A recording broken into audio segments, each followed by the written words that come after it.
श्री साईं सचरित्र अध्याय 15। और इसी के साथ मैं शुरू करती हूँ ओम साई राम, क्योंकि हर शुभ कार्य को करने से पहले हमें बाबा का नाम लेना चाहिए। तो आज काका महाजनी को जाने की आज्ञा हम पढ़ेंगे। एक बार काका महाजनी बम्बई से शिरडी पहुँचे। उनका विचार एक सप्ताह ठहरकर गोकुल अष्टमी उत्सव में शामिल होने का था। दर्शन करने के बाद बाबा ने उनसे पूछा कि तुम वापस कब जाओगे। उन्होंने बाबा के इस प्रश्न पर आश्चर्य सा हुआ।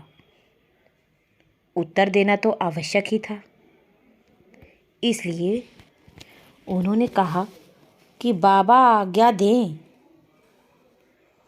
बाबा ने अगले दिन जाने को कहा। बाबा के शब्द कानून थे, जिनका पालन करना नितांत आवश्यक था। काका महाजनी ने तुरंत ही प्रस्थान किया। तब वे बंबई में अपने ऑफिस में पहुंचे तो उन्होंने अपने सेठ को अति उत्साहपूर्वक प्रतीक्षा करते पाया। मुनीम के अचानक ही अस्वस्थ हो जाने के कारण काका की उपस्थिति अनिवार्य हो गई। सेठ ने जो पत्र काका के लिए शिरडी भेजा था, वह बंबई के पते पर उनको वापस लौटा दिया गया।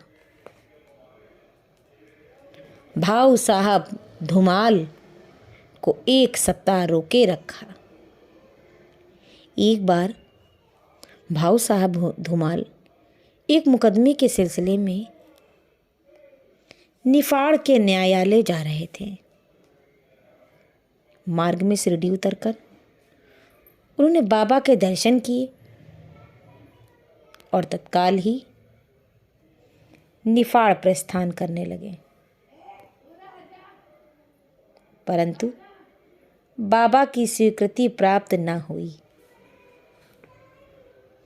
उन्होंने उन्हें शिरडी में एक सप्ताह और रोके रखा। इसी बीच निफाड़ के न्यायाधीश उदर पीड़ा से ग्रस्त हो गए।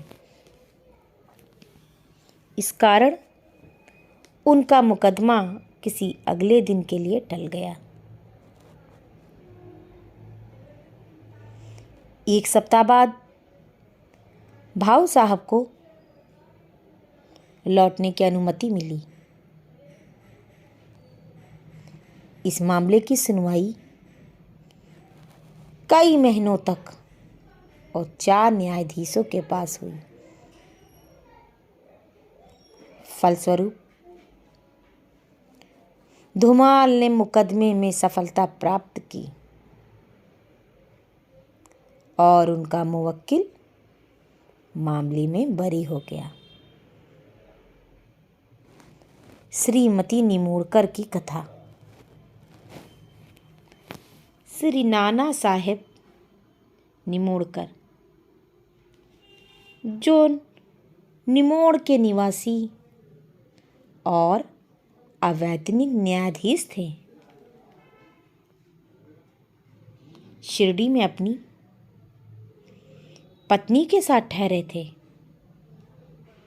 एक बार उनका पुत्र बेलापुर में रोग से पीड़ित हो गया। तब उसकी माता ने वहां जाकर अपने पुत्र और अन्य संबंधियों से मिलने तथा कुछ दिन वहीं व्यतीत करने का निश्चय किया। परंतु श्री नाना साहेब ने दूसरे दिन ही उन्हें लौट आने को कहा। वे असमंजस में पड़ गईं कि अब क्या करना चाहिए। परंतु बाबा तो सब जानते हैं। बाबा ने सहायता की।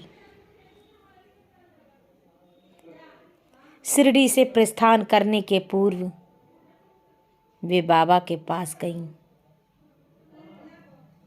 बाबा साठेवाड़ा के समीप नाना साहेब और अन्य लोगों के साथ खड़े हुए थे। उन्होंने जाकर चरण वंदना की और प्रस्थान करने की अनुमति मांगी। बाबा ने उनसे कहा कि शीघ्र जाओ, घबराओ नहीं। शांत चित्त से बेलापुर में 4 दिन सुखपूर्वक रहकर सब संबंधियों से मिलो और तब शिरडी आ जाना।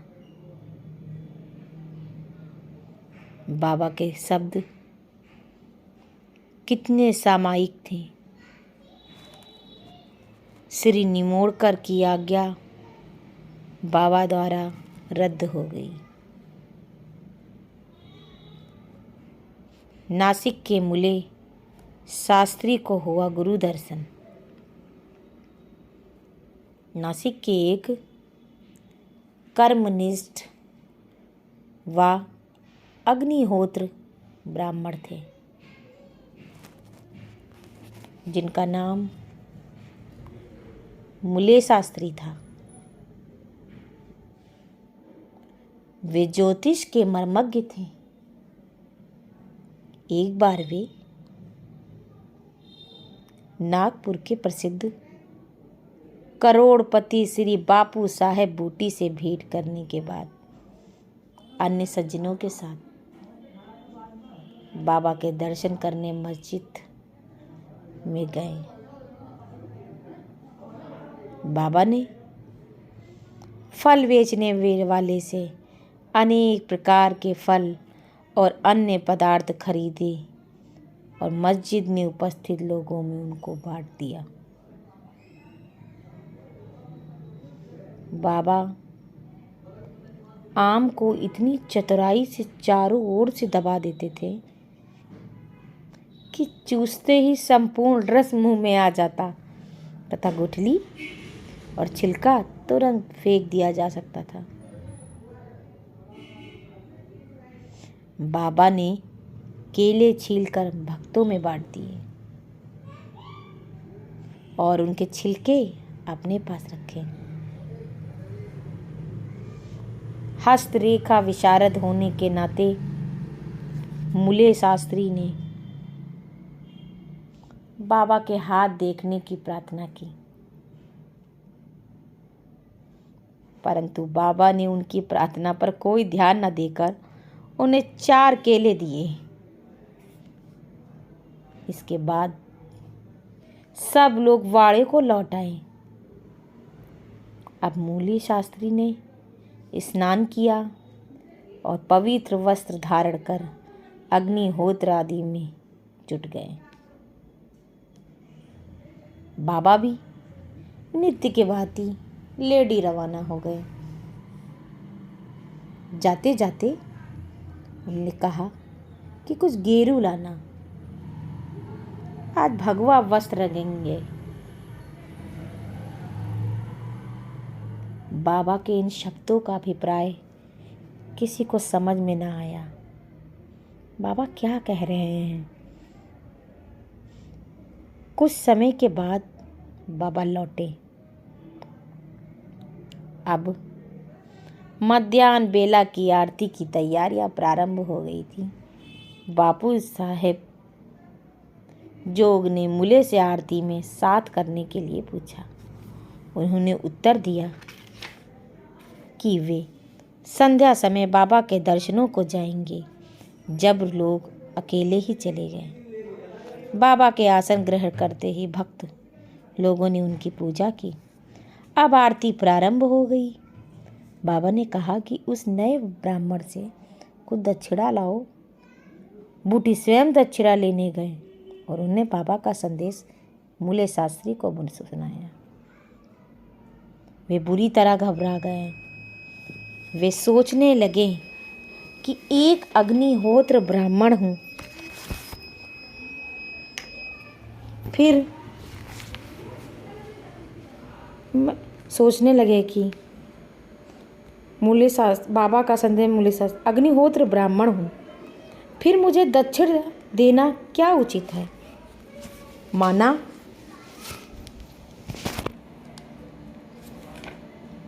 कि बाबा महान संत हैं, परंतु मैं उनका शिष्य नहीं हूँ।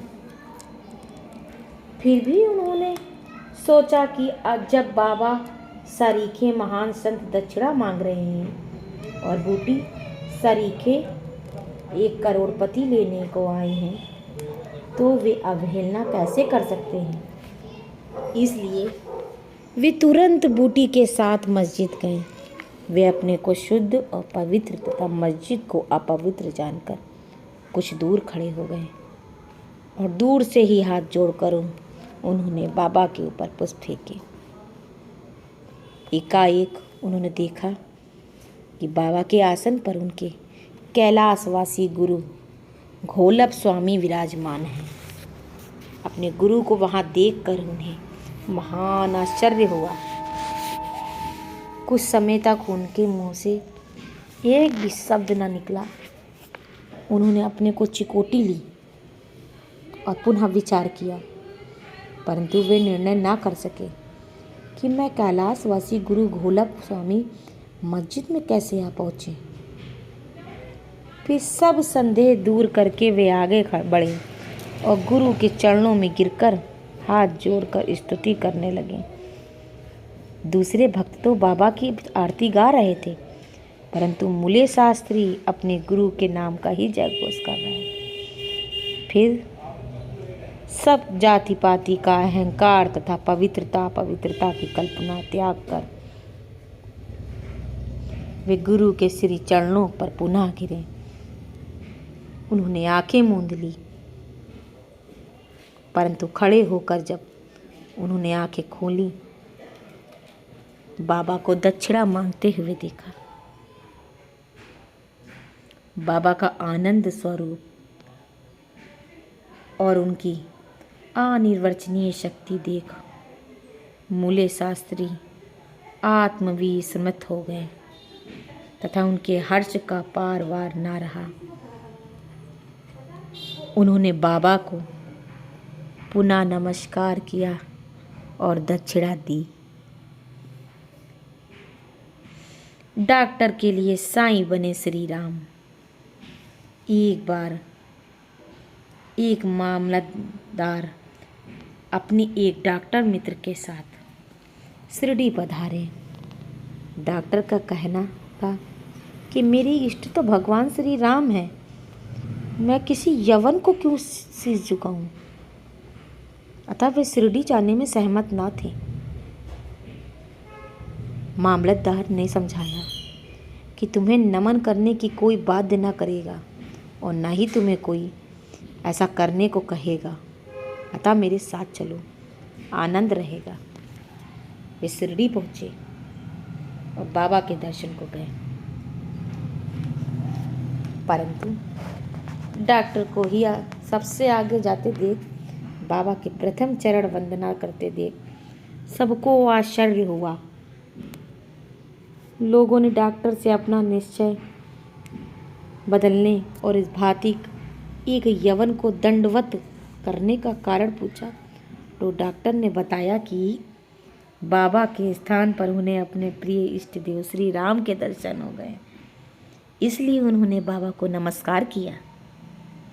जब वे ऐसा कह रहे थे, तभी उन्हें साईं बाबा का रूप पुनः दिखने लगा। वे आश्चर्यचकित होकर बोले कि क्या यह स्वप्न है?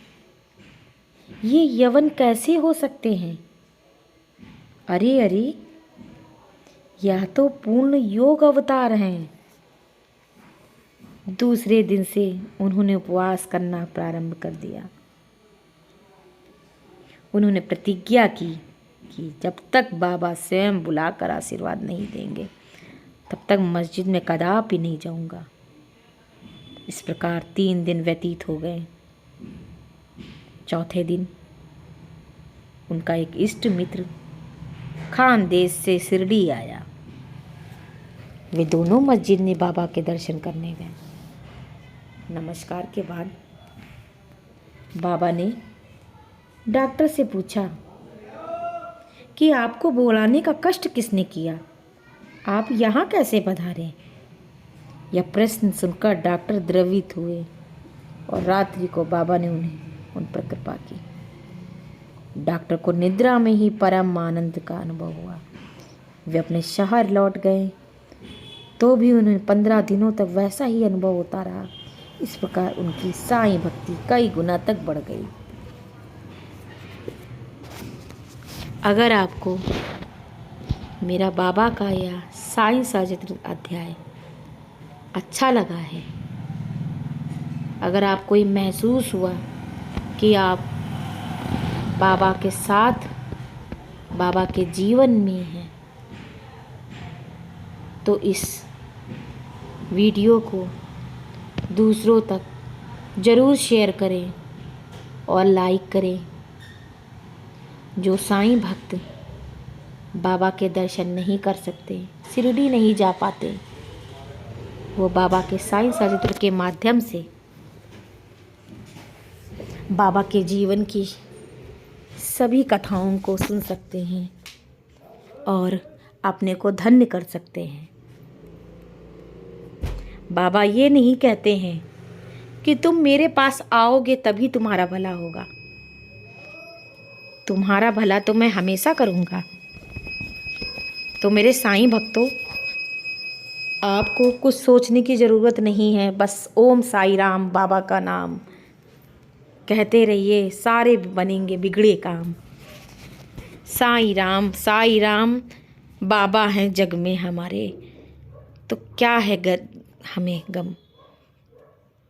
बाबा सब देख रहे हैं, बाबा सब दुखों को सुनते हैं। बाबा से कुछ भी नहीं छुपा है। बाबा को पता है आपको क्या कष्ट है। और हो सकता है मेरे इस अध्याय के माध्यम से, आपके सुनने के माध्यम से आप बाबा के भक्त में एक वो भक्त बन जाएं जिस पर बाबा की कृपा हो जाएगी। बाबा सभी की सुनते हैं और सभी की बातों को जानते हैं।